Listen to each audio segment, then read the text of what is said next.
Shout out my son, Reese the director. Shout out Reese the director. And shout out to Reese the director. This is Dean Foster. We are live in the living room with Reese the director. Let's get it. Alright, let's get it, bro. So, what was it like growing up in Mansfield? It was good, you know. It wasn't bad. Do more like typical people do, play ball, you know, do dumb shit on the side. Were you relatively a good kid or bad kid coming up? I did some dumb shit, but like I don't know, just your typical like skipping school type shit. Like almost I went to summer school in 8th grade because they were like, yo, if you don't pass this class, you're gonna have to like stay back. Right. Because I was doing so much dumb shit. Like I didn't really give a fuck. I was like, I'd rather have fun with my homies and just like do dumb shit. Like we literally had one teacher quit because we were so bad. Damn. So, yeah, I was kind of a douche. So I mean, what was Mansfield like? Like predominantly like white? Like was it mixed? Yeah. White? Yeah. Mainly, and then there would be like, you know, a little ethnicity in there. Yeah. Okay. Okay. So what was like in the early 2000s? 2000s? Yeah. I don't know. It was good. It was good, I guess. Just chilling with the homies. Yeah, for bars like the music and the culture, what was you listening to at those times? Oh shit, who was I listening to? Yo, crazy. I was into like 50 Cent and like cause that was what was like kind of popular at that time. Yeah. Like 50 Cent, T.I., Y.K, John, like these rappers at the time. And then I got into like B.O.B. The Adventures of Bobby Ray. Was like the first CD I ever got. Yeah, I know, it's crazy when I tell people that. I'm like, that was the first CD I ever got because it was he kind of pop rap, and at the time my parents were like, you know, they didn't really like want me to listen to rap. So when I showed them like what's your parents listen to? Oh, they listen to like country and classical music. Yeah.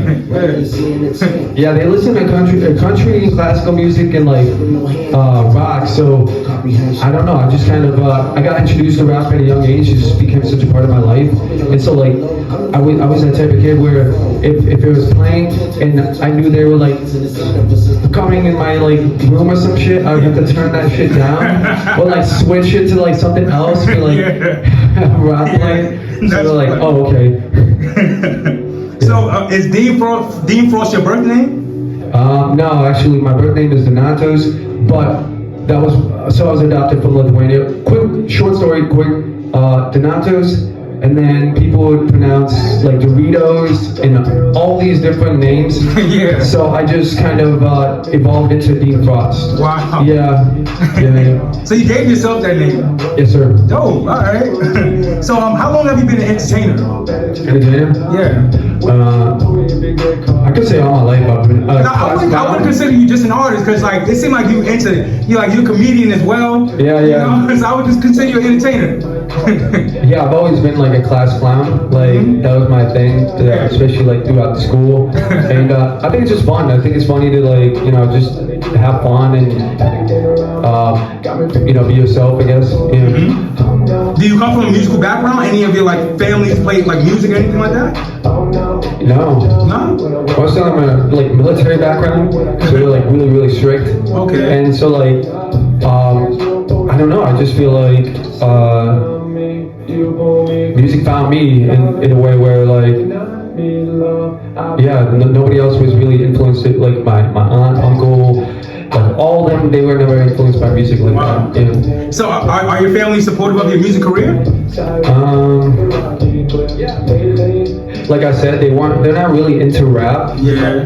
So like whenever I told them about it and I would do it and I would show them songs and stuff, and they weren't really like about it. So that was kind of hard. Because like you want your family to support your dreams, your aspirations. Of course. So I just kind of accepted it. I was like, all right, well, I'm gonna do me. You know what I'm saying? At the end of the day, this is what makes me happy, and I'm not gonna really change who like I am just because like you know my parents' approval. Even though I still love them. You know what I'm saying? It's just yeah. So just 10 days ago, you dropped an album titled TBTF, Take Back the Future. Yes, sir. Yeah, congrats on that project, by the way. Thanks. So who produced this project? Well, two homies of mine. Laywork, he's been a homie for like a couple years now. Okay. He produced TBTF, the song that we just playing, a little like that electric guitar type shit. And then Keswick, some guy I found on the internet. On the internet, I found him from like Germany, right? Wow. And his beats are like fire. They're like super cinematic and shit. Yeah. So I was like, I hit him up. I'm like, yo, let me send me some beats. So he sent me some beats, and I ended up using for Aftermath and like 2.0 and stuff. Did he charge you? Was he easy to reach? Yeah, that like at first it was kind of difficult because he just sent me a bunch of beats, right? Right. And that's what's up. yeah, because we were actually like working to like do like a Billie Eilish remix. Wow. Like what was it? You Should See Me in the Crown, and he made like a cinematic version of it, and we never actually released it. And then over time, I was like, yeah, I like your beats, man. What about that one right there? And then obviously, you know, I paid him some money, and then he sent it over, and that came out to be 2.0 Aftermath. Okay. Yeah. So how long you been working with Mike Squires? Oh, yo, Mike Squires. Shout out Mike Squires. You know, a year. Crazy story. I met him last year at one of his release parties. Like he was having like an album release party, and I'm like, this guy seems cool as fuck. Yeah. I'm gonna go pop out, you know, support the homie. He's from like Stanford or whatever. And so I made the trek down, pulled up. You know, it was a good opportunity just to meet like new artists who he's worked with. And then after the show, he came up to me and he was like, yo man, thanks for coming out, supporting me. And he's like, yeah. And he like, you know, just gave me his number and stuff. And nothing really happened for a little bit. Like, I just kind of let it like marinate in a way where it was like, I was kind of working on other stuff. And then I just hit Mike Squires. I'm like, yo, we gotta do a song together. And then he was like, yeah, that's a great idea. What do you have in mind? Blah, blah. And then we kind of bounced some ideas and then we made it happen. So that was really cool. Dope. So why the title TBTF? Alright, so 2045 was the project before that, right? I'm kind of like a sci-fi nerd when it comes to I was gonna ask that too. What's the 2045 thing too? Damn.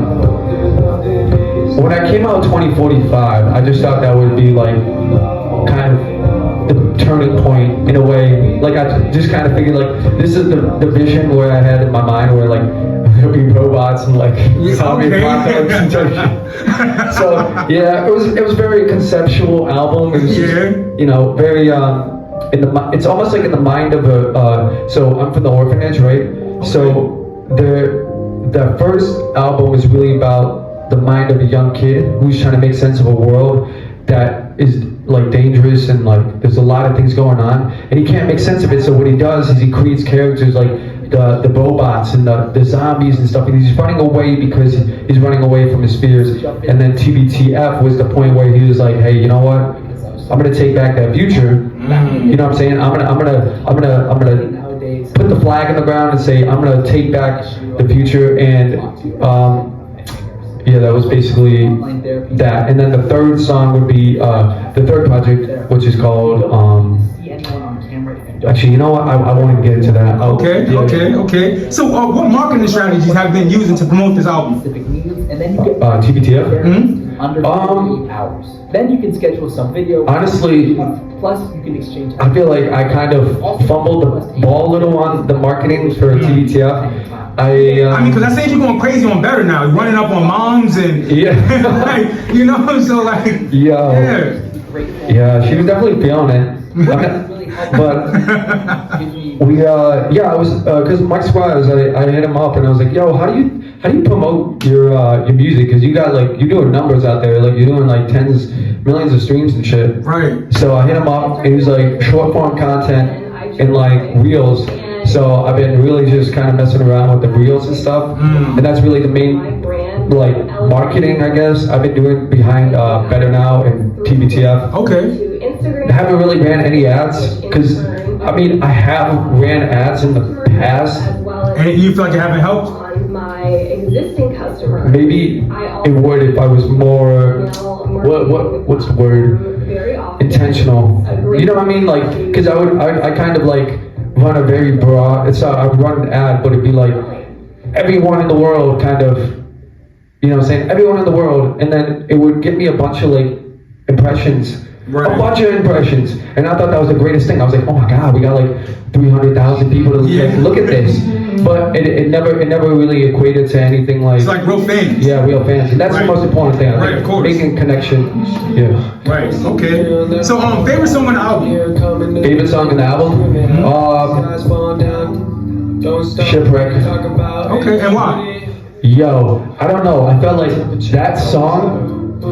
There's no way to describe how it came to be. It was like the universe. It was like, you know what I'm saying? Some songs it feels like it's forced, but this one was just like, okay, this has to like be out here in the world for people to hear. And it was a very interesting story because I was with this girl. I was basically living with my homies at a house, right? We were all living in this house together, and I don't know. I just found this girl, and you know, we started talking, and then you know, I hung out with her a few times, and then I didn't see the red flags until it was too late. So kind of created this shipwreck where it was like, if I continue down this road, I'm gonna end up shipwreck kind of vibe. Yeah. Got it. So I noticed you use Koji to distribute your music. Why Koji? I think it's more interactive. You can do a lot more. Like there's Linktree out there. There's other ways to distribute your social media accounts. Of course. I just found Koji because you can add like a tip jar. You can add like a cameo features. There's a lot of other features that LinkedIn where it's just be like poster, Instagram, whatever. Right. And then you can like change the background to be like one of your music videos. So when people click on it, it pops up. It's like you got this like thing going on in the background. It's more interactive, you know. Got it. So how's the feedback been since you dropped TBTF? Good. That's good. Yeah, I don't know. To be honest, I mean, I know it's only been 10 days. You know, it's just. Yeah. I feel like I don't know. I mean, I would say good. I don't get a lot of feedback, to be honest, and I don't get a lot of feedback, so that kind of worries me. Yeah. You know what I mean? Because like I'm like, is that because I need to like have more genuine fans? Right. And so I'm gonna be honest, I don't get a whole ton of feedback. So it's just kind of like I feel like this is good. Yeah. So I hope everyone else feels Receiving the same way, right? Yeah. So as an artist and entertainer, we all experience rejections. How do you deal with rejection?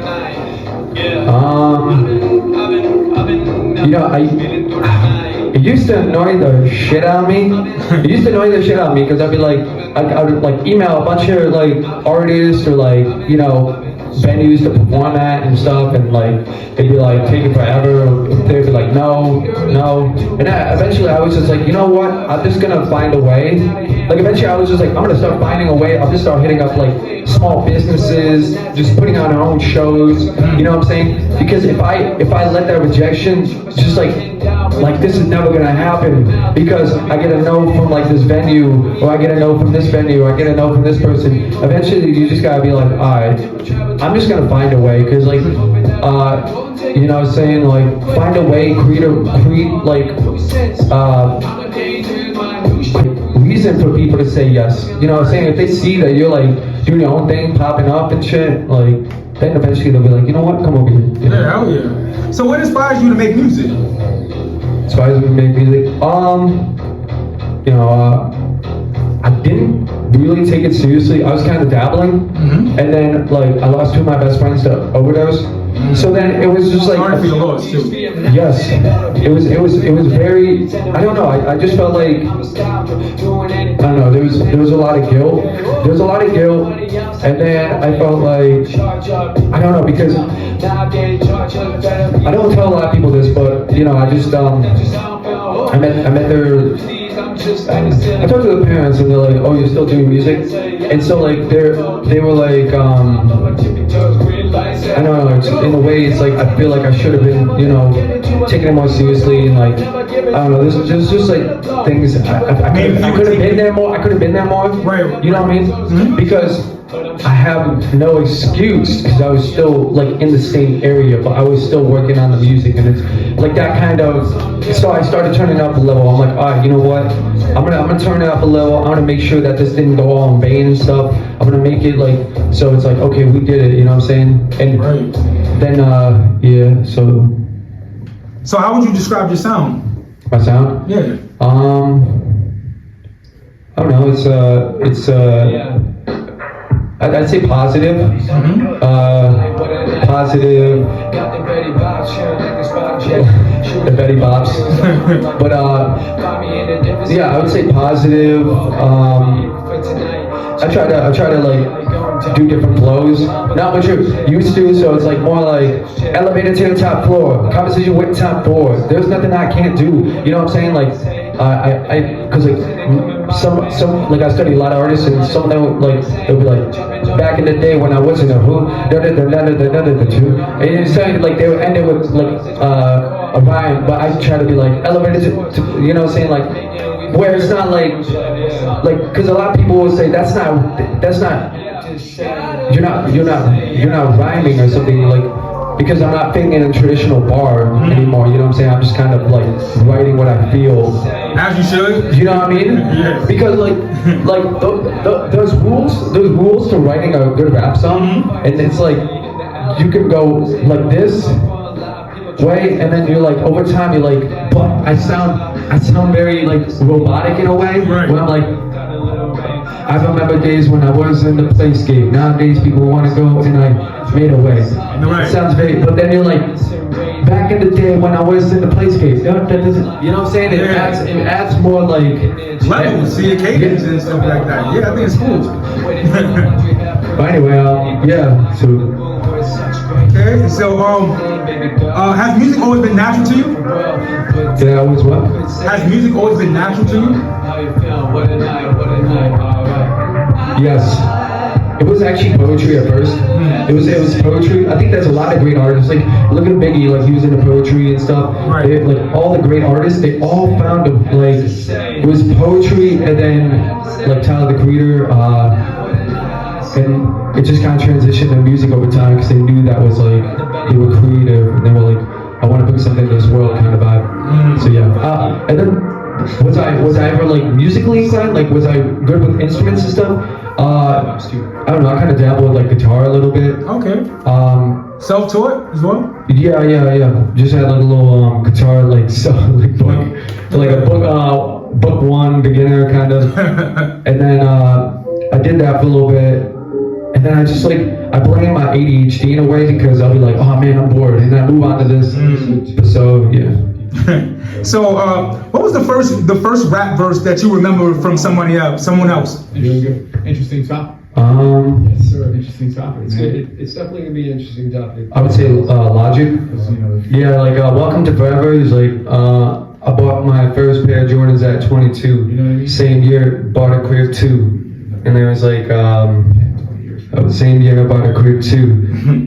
It's technology. It's like, quickly now. So I got bills, I got rent. How they date, they like. I got bills, I got rent, but I want a record deal. Don't want to give up on my dreams because Notes. I know I got skill. Really? Yeah. It was. Okay. Damn, you put me on the spot. So tell me about your first musical memory. I guess that would be one of them. Yeah. So like. Musical memory? Yeah, your first musical memory. No. Maybe. Yeah. Yeah, that's exactly how I would do it. Especially because you didn't grow up with a lot of music in your house. And then we would just pass like these long 2-3 page letters to each other. Yeah, I would say the first big musical memory. Which is pretty. That's just how it was. Wow. I think that's how the music videos. Eventually, you know. I don't know, like a concert. Obviously, first concert would be. I went to Logic. Oh, you went to a Logic concert? Yeah. He was in Hartford, like when he was on the come up kind of vibe. And it was like the first concert ever, and it was really dope. It was really like, it was at the, You know what I mean? was it the Webster? Yeah, because the Webster is in Hartford. Yeah, it was at the Webster. I remember pulling up with my boy Eric, and yeah, we got to the front, and I was super stoked. I was like, oh my god, we get to see Logic. You know what I mean? And then like we went in, and he was like right there. It was crazy because like it was like such a small intimate crowd, and you got to see like him go da, da, da, da, da, all that crazy shit. So it was cool. That was a vibe. Shout out Logic. You made very an impact. Definitely a lot. Tell me about your worst musical experience. A lot quicker. My worst musical experience. But what I really think Oh, is how I don't know, like, you can like pop it. I don't know, sometimes like, Yo, check this, you know, I'll perform somewhere and, what's the worst? pop up right I here. don't know, everything has been kind of Like what it's meant to be, you know what I'm saying? So I can't really say I have a worst. yeah, from your phone. I don't know, I've forgotten lyrics before, like, I've forgotten lyrics in the song and I'll just be like, I mean, I'll just keep going. I'll say some I'll say some random ass shit, but like nobody notices. So I'll be like, but like obviously it looks like it's coming off the top of the head because like the verse will be like super clean, and all of a sudden you'll be like, but worse. I don't know. I mean, I got booed. You know what I'm saying? Like name calling, whatever. But like that just kind of comes with like the music. Right. So that, like you know how like So, I mean, so what you learned from those experiences? I can get on my phone and FaceTime in like another. I don't know, just come from a place of going, I guess. keep going and Right. come from a place of love. Like that's the most like come from a place of love because then love will prevail. Right. For real. So who encouraged you to believe in yourself? Maybe. Who knows? Yeah, we'll definitely It's probably be ran by Tesla. Nobody. No, because I just had to find that like I wish because my day ones, you know, as I told you, they passed away. So like I don't know, it's got to come in within in a way. I had to find that belief because it's every day like I'm questioning if it's really worth it. You know what I'm saying? Yeah. Every day I'm just like, We missed what am I doing this for? Like, Yeah. and it's like it's hard because you're like you don't hear someone going, keep going, Hell man, yeah, right. keep going. We love you. Oh my God, you are the greatest. Right. Oh my God, like you just kind of you wake up every day and you do it and you're like, I hope it impacts people. I really do, and like. And, you know, I guess the belief just kind of has to come in. It has to come here first before anybody else, too. So, I think that's a great advice. Let it come from yourself first. Come from within. thanks. So how did you meet Dare from New Ventures Studio? Shout out New Ventures Studio. Yes, sir. Yeah. I see you guys got some skits together. Yeah. He's a cool dude. Actually, I went to this Wyland Wednesday. They had a Wyland Wednesday event. It was in Hartford. And I was performing there, and it was a contest to perform at Vintage Studio and like record there. And then I just networked with them, and I was like, hey, what's up? No, you can do that now. And then I basically networked with them, and then I hit them up. Because I told them, like, if I say I'm gonna do something, I'm gonna do something, I'm not just gonna be like, oh, it's never gonna happen. I was like, yeah, let's record. And then I hit them up, and then I just went to the studio, and we laid some tracks on. Dope. Yes, sir. So like, what inspired Better Now? Better now? I don't know, I was on some like depressive ass shit last year, I'm not gonna lie. And I was like, damn, I can't always be talking about that because I'm never gonna be, get out of that. So, and I feel like I was writing more introspectively. Like last year I was writing more like introspectively. And this year I was writing for the fans, you know what I'm saying? More so like trying to inspire people, So Better Now is kind of that. It's like, I think it's a dope song. Thanks. So I see you film a lot with J Films. Who directed Go Off? Rejected in a virtual game. Because the zombie apocalypse, like the opening scene was pretty cool. So who directed that? Yo, actually, I would say like me and Jay both had like a hand in it, and that opening scene, unreal. We were super Shout out to scared. those actors too. Yeah. They did their thing. I ain't gonna lie.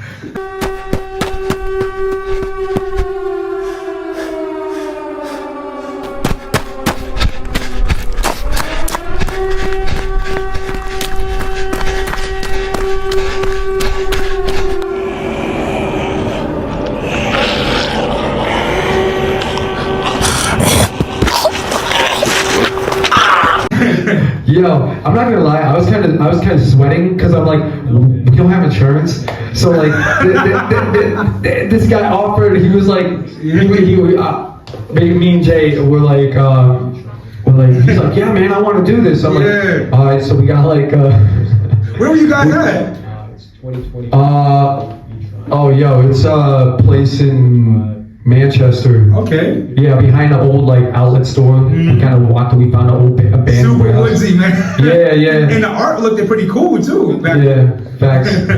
Yeah. But yeah, like we basically, at first we were like, nah, this is not a good idea. But the guy was like so persistent. He's like, nah, man, let me do this. This is my life. This is what I do. And I'm like, eventually I was like, he was waiting for that moment to play a zombie. he killed it. He killed that Hell shit. Like when he, because we had like a little sofa, like we had like a little like mattress on the ground, and I was like, he was up here, and I was like, he had to jump down on this mattress, and he did it. And Jay did a great job of editing it, so it looked legit like he jumped. Yeah. Was it a one take? Yeah, it had to be. It had to be. Yeah. So like there was like we were all holding our breaths. We're like we just seemed like up there like literally like praying. He did it. And I was like, you are a savage. Hell yeah. So who do you listen to right now? Music. Oh, really? Who you listen He's to? the new Batman. It went from like Christian Bale, Black, and now it's Right now, who's your favorite Batman? to be honest, Christian Bale. I haven't really been George Clooney. like I'll just skim the internet and see what's popping. Right. Like I don't know, I wouldn't consider me listening to, but like Ice Spice, I just kind of just like random people that I kind of come across and discover, and I was like, oh, that's cool artist. Right. Yeah, there's a lot of artists like Jid. I went to his concert a little while ago. Oh, word? Yeah, Jid and Smino. What was it in Hartford? It was in Waterbury. Oh, okay. Yeah, Waterbury. Oh. That was dope. Yeah. So what does making it mean to you? Making it. Be able to do this independently. Have a fan base. You know what I'm saying? And just be able to wake up and do it. So You know what I'm saying? actually Yeah. direction out there. So what's the difference between you and you as an artist? Was there any difference? Me, And now Oh. and I think they're trying to cater definitely. I would say like the minute that Star Wars I become that artist, I'm a way different person. Like when I start rapping, it's like they're like, oh, that came from him. Because like normally I'm just like a shy, introverted dude. I don't like going out that much, honestly. So like when I get on that stage, it's a entirely different person. You know what I'm saying? It's like the confidence comes out, and I'm like elevated to the top floor, and like all these things, and I'm like. But then once I get off the stage, I'm like super shy. So if you had an opportunity to talk to your younger self before you started taking everything serious, what would you tell yourself? Damn. New Batman movie and the Audi e-tron. I would say Stay tuned for the next focus on. Don't mess with the girls, man. Man, I had the priorities kind of right, but kind of wrong at the same time. I was trying to impress these girls with my music, but at the end of the day, I was like, yeah, that's not. You should be making music for the real fans, you know what I'm saying? But I guess what else? Focus more for sure. And stop doing extra side quests. Stop doing side quests. Focus on the mission. Because I would do like I think I would go over here, take pictures, and do all these nice little pictures and stuff. And it had nothing to do with like it wasn't moving like Jay, Shao Jay. He gave me a lot of advice, bro. Like he's a little older than me, but like he gave me like he runs a very successful like videography business. Oh. So like he gave me a lot of advice. Like he's just like do something that will move the ticker, man. You know, like move the needle a little closer. And it's right because I felt like I was doing all these side quests. I was going over here, running around. It's exhausting. It's rather just focus on one thing each day that kind of moves you forward. Right. Yep. So if you had the opportunity to join a label or continue being independent, which route would you choose? just I would say, story right now. I don't know, I've watched so many artists What's going on every that I've grown up with be really successful independently music video. and be successful with a record label.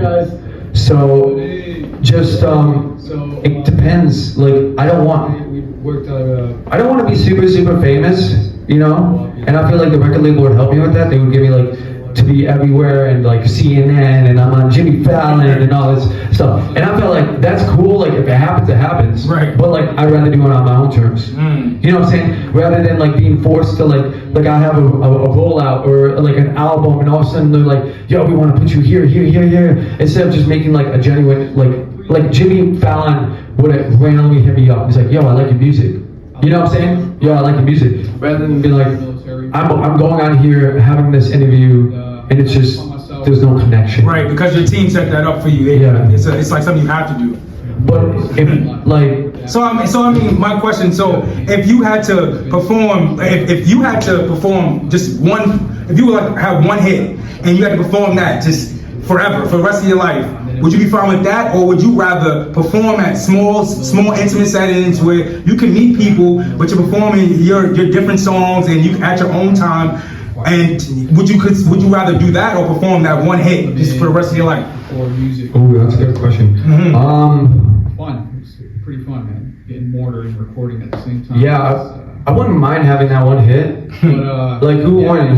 came home and- I feel like I'm not chasing that hit though. Right. You know what I'm saying? But like you're right. I think that would be That's able to like take you that- places. Be able to take you places. Right, You know what I'm saying? right. Like you have that one like big hit, number one hit, and then you're like able to go to like I don't know like China and like Australia and like places that you know you could keep it intimate and do local shows like in the East Coast, you know, around here, and that'd be cool. But like you always, as an artist, you should never be satisfied. So it's like, you know what I mean? You should never be satisfied. So it's like if it happens, it happens. But I'm not gonna be like. But you can't choose. Which one would you choose? Because I mean, I asked that because like you can join a label and like where you just got that one hit, and you just perform that one hit for the rest of your life, and in different states and countries all over the world and stuff like that. Or you can just continue being independent, and you can reach a couple of people and make your fans and make your money, but you don't get to your music don't reach the masses, you know. True. And still be involved in, you know, creating. And I found As long as my fans are happy, I love it. you know what I'm saying? As long as like my fans are happy, and Mastering. that's all that really matters at the end of the day. So like, yeah. Okay. So I'd say intimate, you know, Fell in love with it, and I be able to do it like the same day one. Hey, with Half Deaf, I'm from Lithuania. What else makes me different? I don't know, like thanks, guys. I try to make my music videos as cinematic as possible. And there'll be a time when I return back to that, you know what I'm saying? There will be a time where we make some like crazy motherfucking like sci-fi type shit again. But in the future, what else? Yeah, I guess oh, I like doo-wop music. I like doo-wop music, so that's kind of been an influence in like some of my songs. Okay. Yeah. Have you ever thought about like getting more into like the films, like the more of the cinematic sci-fi type films? Or like directing one? Yeah. Oh hell yeah, bro. Yes, I would direct like the coolest like alien Do movie. you write? Do I write? I mean, I know you write rhymes, of course, but like. Ooh. No, I've thought of some like some. Okay, so I had an idea, right? So there was Mars, right? There's a reason why we haven't gone back to Mars, right? And there's actually like a vampire creature that lives underneath. So basically, there used to be a thriving like civilization on Mars, and they all went extinct after. Or actually, no, an alien craft came to Mars, and they basically wiped out much of their like the species there, and most of them went underground, right? So thousands of years pass, right? And they have evolved into like some kind of like vampire creature that lives under the ground. And so like they end up plotting their, you know, revenge to like the aliens that live on the surface now. But the aliens on the surface don't know, right? But the vampires only attack at night. So like the opening trailer would be like the aliens are kind of like out in the woods or something, and they're like, what the hell was that? And all of a sudden, like, what did you see like right through his like skull, and then basically they end up capturing one of the vampires, right? And they bring him back to their camp, and it's like, we need you to show us where your hive is, whatever. So they end up going to the underground. There's like an epic battle, whatever. So basically, the aliens on the surface end up losing, right? And so the end of the credit would be like you see the vampire like screaming on top of like the planet, like doing some epic and like just like dead aliens everywhere, and then he goes back into the ground, and then like the screen goes black, and then the shows another alien ship that lands. Right. And you're like, oh, damn, like another alien ship. Okay. Yeah. That was kind of like a hell yeah, in the fucking mind of Dean Frost. Yo, my last question, Dean. What's next? What's next? Coming out with a project called Happily Lonely. Dope. In April. And then I got this song with my boy Jameer that I'm releasing soon. No definitive date, but it's in here. It's like, and then we got like I had an idea to do a pop-up show at the diner. Oh. So like we shot at the diner like last year, and I thought, yo, dope. Hit up the diner, and then basically like just have a show there, and then hit them up and be like, hey, like, maybe we do like a discount or whatever. If you come to this music video, you get like a discount or whatever. And so that was, but that's gonna take planning, so I'm gonna have to start call that dynamo. But then in the fall we have like an entirely produced project by Laywork, and we're gonna get some like dope features on that. Okay. Yeah, because like I think one lesson I've learned is like I would be so excited to release something and not plan it out. You know what I mean? I'd be so excited to like release something, and then I wouldn't plan it out, and then I'm like, dang, I really want to feature on this song. But like I'd be like, damn, I don't really have like the money right then and there. But like I feel like if I push the date to the fall, then I'll be like, all right, now I can plan for like, okay, at the fall I want to do like this artist and this artist. You know what I'm saying? Yeah. And it takes away a little bit of like the stress of it, because then you're like, because I've hit up artists where like I was like, yo, you sound so dope on this track, and they give me a price or whatever, and I'm like, oh yeah, let me get back to you on that. And then I never get back to them, and then it's like, damn, that doesn't look good. Yeah. So it's better to like wait until you're ready and then ask, like, be like, hey, let's do a video, because now you mean it, rather than dancing around and be like, oh, I think this is a great idea, we'll do this eventually, right? Yeah. But then it never happens. Right. Then you look like poop head. But anyway. All right, yo, Dean, I appreciate you, man, for coming out. We live in the living room, but would you mind leaving us? Cause I'm better now, Yep. Cause I'm better. Yeah. Yep. Cause I'm better now. I said it once, so say it again. You can tell me nothing, cause I'm better now. Starting over, going through the pain. You can tell me nothing, cause I'm better now. Better than I ever been, got me feeling like I'm catching my second wind. Bet you wishing we never win, but we at it again. I'm in the driver's seat, you can't deny us. All my life I've been motivated to be the greatest of our generation. No more hesitation, this right here a dedication. I'm on a better path, and that's a culture celebration. Okay, working day and night, I'm chasing that vision. Just so we say we did it, all of us will be saying it when we finish this. Said it once, so say it again. You can tell me nothing, cause I'm better now. Starting over, going through the pain.